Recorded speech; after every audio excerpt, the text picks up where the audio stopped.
Hello everyone, hope you all are doing well, and in this video we are going to talk about 5 new words of vocabulary that will be very beneficial for you. So let's start it. First one is intrinsic. The examples of these vocabularies are based on old buildings, right?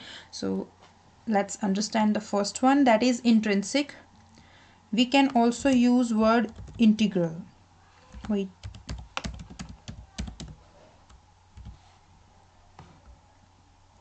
सो असी इसलिए integral word भी use कर सकते हैं, intrinsic भी use कर सकते हैं, and we can use it as an adjective. So ਇਹਦਾ मतलब ਹੁੰਦਾ belong to or a part of the real nature of something or somebody.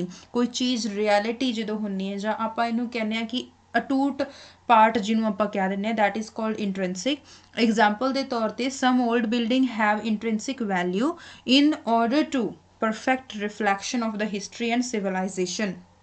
ਕਿ ਜਿਹੜੀਆਂ ਕੁਛ ਓਲਡ ਬਿਲਡਿੰਗਸ ਹੁੰਦੀਆਂ ਜਿਨ੍ਹਾਂ ਦੀ ਇੱਕ ਬੜੀ ਹੀ ਇੰਪੋਰਟੈਂਟ ਹੁੰਦੀਆਂ, ਉਹ ਇੱਕ ਇੰਟ੍ਰਿੰਸਿਕ ਵੈਲਿਊ ਹੁੰਦੀ ਹੈ ਇੱਕ ਕਿਸੇ ਵੀ ਚੀਜ਼ ਦੀ ਹਿਸਟਰੀ ਜਾਂ ਉਹਦੇ ਸਿਵਲਾਈਜੇਸ਼ਨ ਨੂੰ ਰਿਫਲੈਕਟ ਕਰਨ ਦੇ ਲਈ. ਸੋ ਇਹ ਬਹੁਤ ਅੱਛਾ ਵਰਡ ਹੈ. You can use this in speaking and writing as well. Next word is heritage. Heritage ਦਾ ਮਤਲਬ ਹੁੰਦਾ ਹੈ the history, tradition and qualities. ਕੋਈ ਇਹੋ ਜਿਹੀ ਹਿਸਟਰੀ, ਟ੍ਰੈਡੀਸ਼ਨ ਜਾਂ ਕੁਆਲਿਟੀ ਜਿਹੜੀ ਕਿ ਇੱਕ ਕੰਟਰੀ ਜਾਂ ਸੁਸਾਇਟੀ ਦੇ ਨਾਲ ਲਿੰਕ ਕਰਦੀ ਹੋਵੇ, ਹੈਜ਼ ਹੈਡ ਫॉर ਮੈਨੀ ਈਅਰਸ, ਬਹੁਤ ਸਾਲਾਂ ਦੀ, and that is considered N important part of its character. ਤੇ ਉਸ ਦੇ ਕਰੈਕਟਰ ਦਾ ਇਹ ਬੜਾ ਹੀ ਇੰਪੋਰਟੈਂਟ ਪਾਰਟ ਮੰਨਿਆ ਜਾਂਦਾ ਹੋਵੇ. ਐਗਜ਼ਾਮਪਲ ਦੇ ਤੌਰ ਤੇ every city needs old buildings to maintain a sense of heritage. ਕਿ ਹਰ ਇੱਕ ਸਿਟੀ ਨੂੰ ਓਲਡ ਬਿਲਡਿੰਗਸ ਦੀ ਜ਼ਰੂਰਤ ਹੈ ਤਾਂ ਕਿ ਉਹ ਆਪਦੇ ਹੈਰੀਟੇਜ ਨੂੰ ਮੇਨਟੇਨ ਰੱਖ ਸਕਣ. ਮਤਲਬ ਉਸ ਸਿਟੀ ਦਾ ਪਤਾ ਲੱਗੇ ਕਿ ਇਹਦੀ ਇਹ ਹਿਸਟਰੀ ਹੈ, ਇੱਥੇ ਆਹ ਟ੍ਰੈਡੀਸ਼ਨਸ ਹੈ, ਜਾਂ ਇਹਨਾਂ ਦੀਆਂ ਇਸ ਸਿਟੀ ਦੇ ਵਿੱਚ ਆਹ ਕੁਆਲਿਟੀ ਹੈ. ਕਹਿਣ ਦਾ ਮਤਲਬ ਹੈ ਕਿ ਆਪਦੇ ਮਾਨ सम्मान ਨੂੰ ਮੇਨਟੇਨ ਰੱਖਣ ਦੇ ਲਈ ਹਰ ਇੱਕ ਸਿਟੀ ਦੇ ਵਿੱਚ ਓਲਡ ਬਿਲਡਿੰਗ ਹੋਣੀ ਜ਼ਰੂਰੀ ਆ. Next, aesthetic, very important, please note down it, that is aesthetic. ਇਹਦਾ ਮਤਲਬ ਹੈ concerned with beauty and art and understand beauty of the things.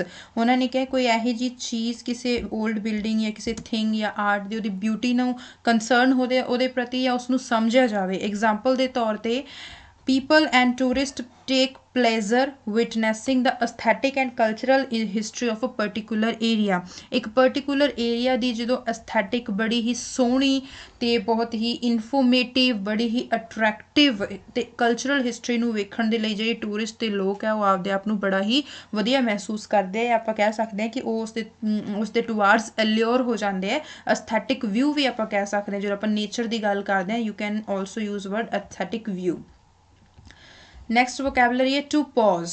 To pause ਦਾ ਮਤਲਬ ਹੁੰਦਾ ਹੈ ਟੂ ਕ੍ਰੀਏਟ. ਇਹਨੂੰ ਐਜ਼ ਅ ਵਰਬ ਆਪਾਂ ਯੂਜ਼ ਕਰਨਾ ਹੈ. ਟੂ ਕ੍ਰੀਏਟ ਅ ਥ੍ਰੀਏਟ, ਕੋਈ ਡਰ, ਕੋਈ ਪ੍ਰੋਬਲਮ ਨੂੰ ਕ੍ਰੀਏਟ ਕਰਨਾ, etcetera. That has to be dealt with, ਜਿਹਦੇ ਨਾਲੋਂ ਨਿਪਟਾਰਾ ਪਾਉਣਾ ਜ਼ਰੂਰੀ ਹੋ ਜਾਂਦਾ ਹੈ. So the civic authority must tear down. ਜੇ ਤੁਸੀਂ ਮੇਰੀ ਲਾਸਟ ਵਾਲੀ ਵੋਕੈਬਲਰੀ ਦੀ ਵੀਡੀਓ ਦੇਖੀ ਹੈ, then you get to know that ਉਹਦੇ ਵਿੱਚ ਲਾਸਟ ਵਾਲੀ 5 ਨੰਬਰ ਵਾਲੀ ਮੇ ਬੀ ਵੋਕੈਬਲਰੀ ਸੀ, ਉਹ ਸੀਗੀ tear down. So tear down ਦਾ ਮਤਲਬ ਤੁਸੀਂ ਉਹਦੇ ਵਿੱਚ ਦੇਖ ਸਕਦੇ ਹੋ. So civic authority must tear down the old buildings that pose a threat, ਜਿਹੜੀਆਂ ਕਿ old buildings threat pose ਕਰਦੀਆਂ, ਜਿਹਦੇ ਵਿੱਚ ਡਰ ਹੁੰਦਾ. ਸੋ tear down ਦਾ ਮੀਨਿੰਗ ਤੁਸੀਂ ਉੱਥੇ ਜਾ ਕੇ ਦੇਖੋ. ਸੋ ਇਸ ਐਗਜ਼ਾਮਪਲ ਨੂੰ ਅਗੇਨ ਅੰਡਰਸਟੈਂਡ ਕਰੋ. ਦੈਨ ਉਸ ਤੋਂ ਬਾਅਦ ਹੈ to demolish. To pull down ਔਰ ਨੌਕ ਡਾਊਨ ਅ ਬਿਲਡਿੰਗ. ਕਿਸੇ ਬਿਲਡਿੰਗ ਨੂੰ ਢਾਹ ਦੇਣਾ ਜਾਂ ਉਸ ਨੂੰ ਬੰਦ ਕਰ ਦੇਣਾ, ਉਹਦੇ ਲਈ ਆਪਾਂ ਡੈਮੋਲਿਸ਼ ਵਰਡ ਲਾ ਸਕਦੇ ਹਾਂ.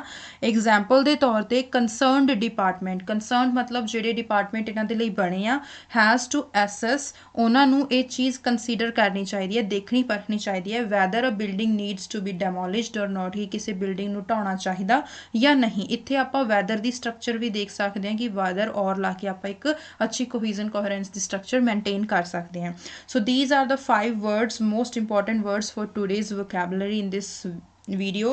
Hope you guys understand it very well and you will use this in your writing and speaking as well, even though sometimes we get these type of words in reading as well.